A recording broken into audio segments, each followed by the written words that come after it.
Napalaos ti panagyaman dagiti imbawat ti burial assistance iti gobyerno provincial. Mismo ani Governor Matthew Marcos Manotok ti personal nga nangyawat kadagiti nasa tulong kadagiti maseknan nga nagminatay dito'y probinsya.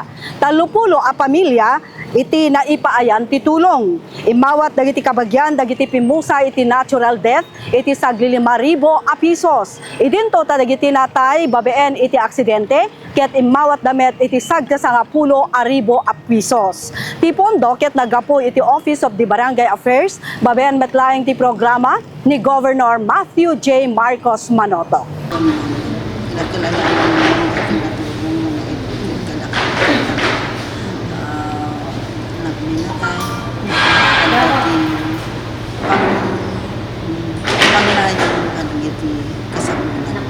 Damag na adaw manipod iti provincial capital, Vicky Adena reporting, narimat nga rapaap, intay amin maragpat.